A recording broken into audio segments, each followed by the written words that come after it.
Now we are going to do determination of charge to mass ratio for electrons, that is E by M ratio. So 1897 में जे Thomson ने पहली बार experimentally e by m ratio को determine किया था electrons के लिए. तो उसके लिए उसने क्या किया? He subjected the beam of the electrons released in the discharge tube as cathode rays to the influence of electric and magnetic field. So these were acting perpendicular to each other as well as to the path followed by the electrons. मतलब यहाँ जो मैंने diagram बनाया है इसमें मैंने anode को पीछे की तरफ एक्सटेंड कर दिया है. ये इतना पोर्शन वही है जो हमने पहले पढ़ा था, बट ये पीछे की तरफ मैंने थोड़ा सा एक्सटेंड कर दिया है. इसको मैंने नहीं, जे थॉमसन ने एक्सटेंड किया था क्योंकि एक्सपेरिमेंट उसने किया था, मैंने नहीं किया था. सो उसने क्या किया, यहां जो कैथोड से कैथोड रे ट्यूब, कैथोड से जो कैथोड रेज निकल रही है, तो उसने इन कैथोड रेज को जो यहां से एनोड की तरफ जा रही है और ये पीछे भी जा रही है, तो यहां उसने उन कैथोड रेज के आसपास मैग्नेटिक फील्ड और ये इलेक्ट्रिक फील्ड लगाया था जो कि एक दूसरे के परपेंडिकुलर थे. मतलब ये मैग्नेटिक फील्ड और ये इलेक्ट्रिक फील्ड एक दूसरे के परपेंडिकुलर थे.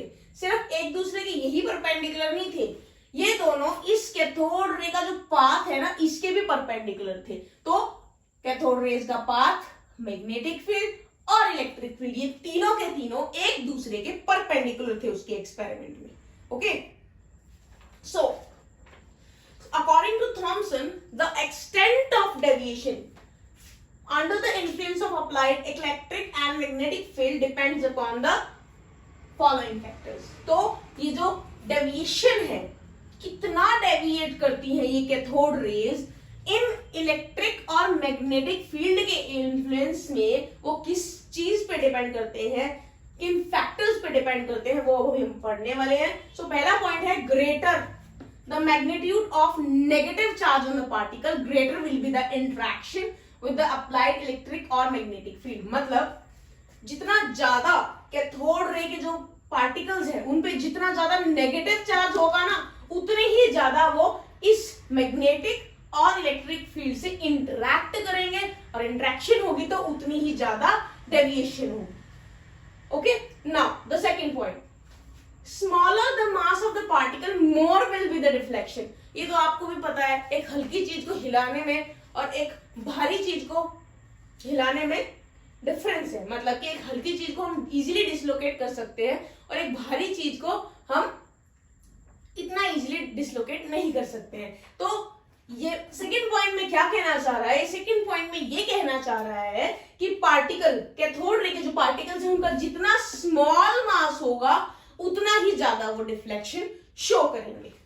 Now the third point, greater the strength of applied electric and magnetic field, more will be the deflection. मतलब कि जो आपने ये magnetic field और electric field अप्लाई किया है, इनमें जितनी ज्यादा स्ट्रेंथ होगी, जितना ज्यादा मैग्नीट्यूड इलेक्ट्रिक और मैग्नेटिक फील्ड का होगा, उतनी ही ज्यादा ये कैथोड रेज डिफ्लेक्ट होंगी. So this was about the deflection, कि कौन से वो फैक्टर्स हैं जिसपे इन कैथोड रेज के जो पार्टिकल्स हैं उनकी डिफ्लेक्शन डिपेंड करती है.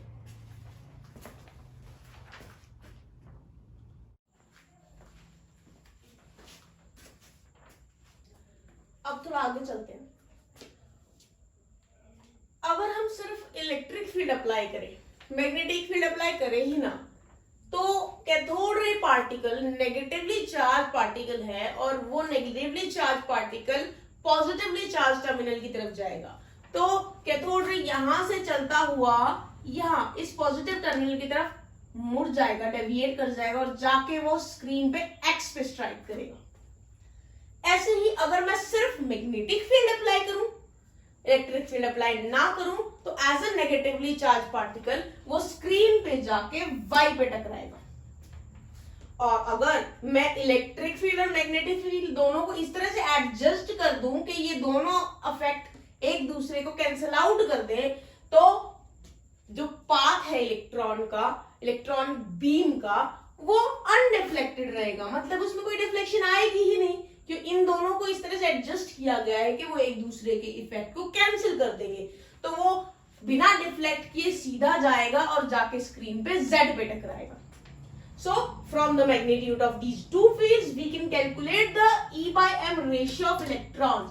और वैल्यू क्या आएगी? Value will come out to be 1.76 into 10 raised to the power 8 coulomb per gram और 1.76 into 10 raised to the power 11 coulomb per kg.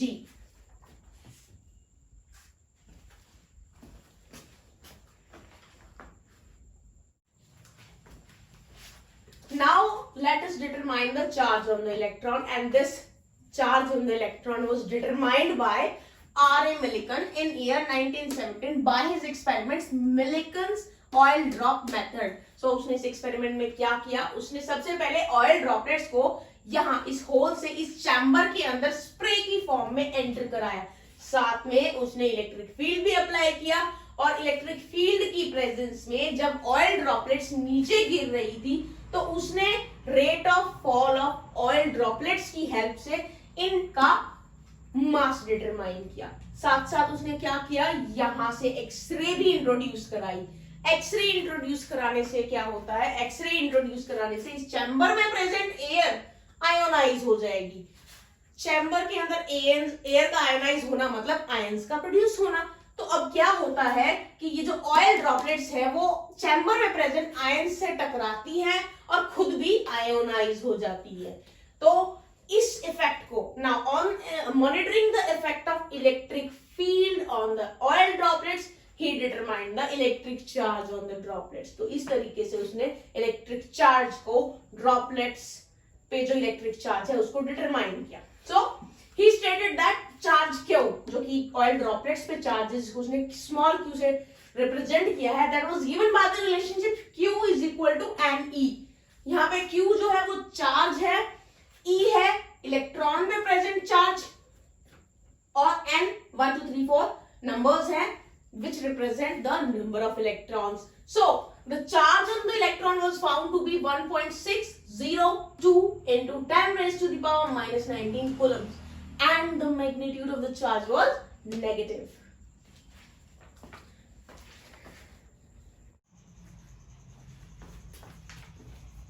So after calculating the charge on electron, let us calculate the mass on the electron, small m. So mass of the electron is given by the formula E divided by E by m. Okay, so charge upon में charge to mass ratio actually. So charge अभी हमने देखा वो था 1.602 into 10 raised to the power minus 19 coulomb. So हमने ये value यहाँ put कर दी. और अभी हमने पिछले टॉपिक में पढ़ा था E by M रेशियो, और E by M रेशियो जो था वो था 1.76 into 10 raised to the power 8 coulomb per gram.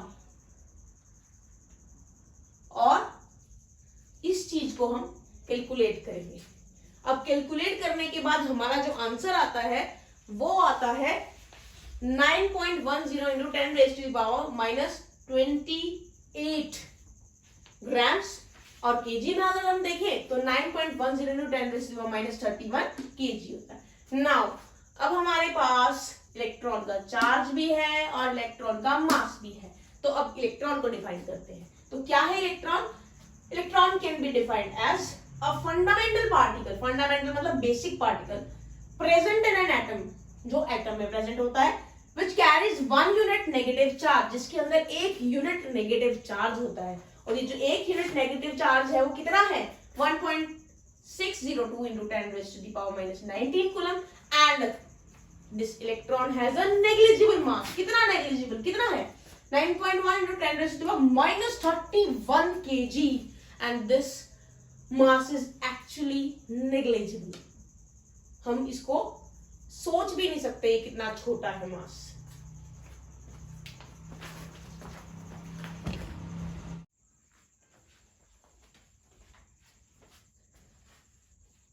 Discovery of electron हम पढ़ चुके हैं. अब हमें पढ़ना है discovery of proton.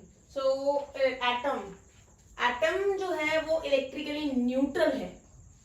So electron की डिस्कवरी के बाद, जो कि एक नेगेटिवली चार्ज पार्टिकल है, इससे ये लगता है कि एक पॉजिटिवली चार्ज पार्टिकल भी होना चाहिए एटम में, तभी एटम ओवरऑल इलेक्ट्रिकली न्यूट्रल हो सकता है।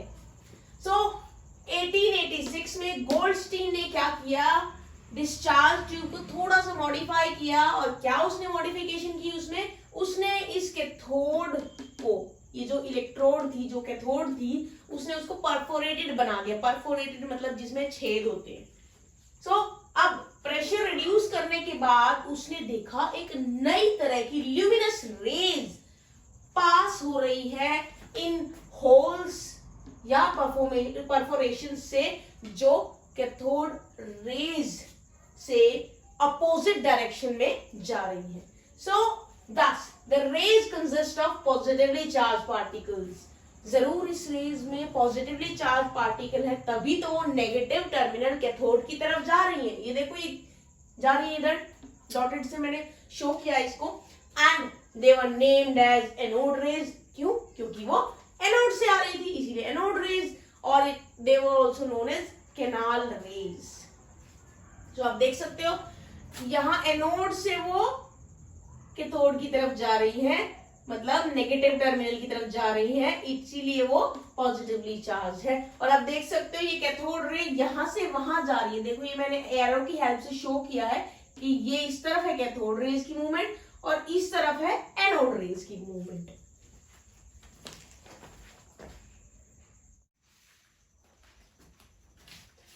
Now let us discuss the origin of anode rays. So ऐसा माना जाता है कि जो पॉजिटिवली चार्ज पार्टिकल जिससे एनोड रेज बनी है, they were formed when electrons are knocked out from the atoms और molecules of the gases inside the discharge tube by the particles of fast moving cathode raise.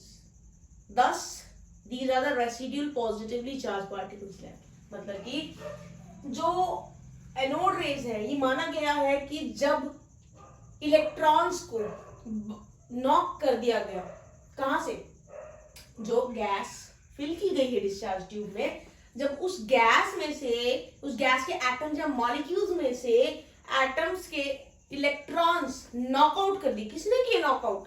Cathode rays ने।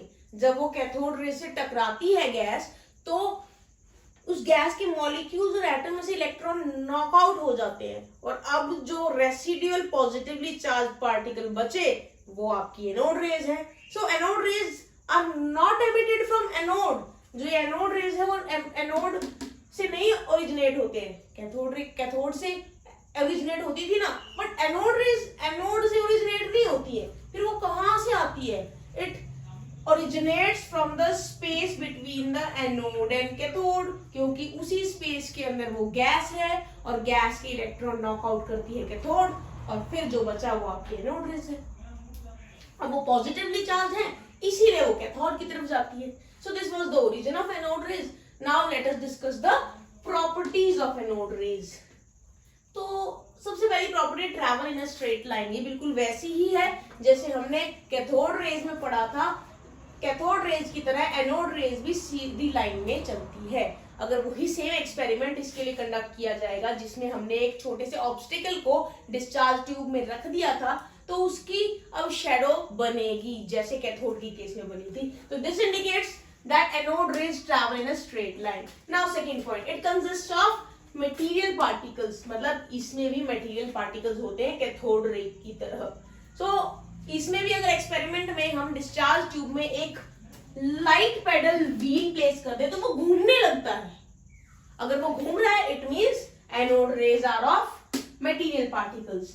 Third point, it can be deflected by electric और magnetic field. और जो आपने deflection cathode rays में देखी थी ना, electric और मैग्नेटिक फील्ड के केस में, उससे opposite deflection anode rays show करेंगी, क्योंकि एनोड रेज पॉजिटिवली चार्ज है और कैथोड रेज नेगेटिवली चार्ज थी। जैसे कि इलेक्ट्रिक फील्ड में कैथोड रेज नेगेटिवली चार्ज होने के कारण पॉजिटिव टर्मिनल की तरफ जाती थी, वैसे ही एनोड रेज पॉजिटिवली चार्ज होने के कारण इलेक्ट्रिक फील्ड के प्रेजेंस में नेगेटिवली चार्ज टर्मिनल की तरफ जाएंगी।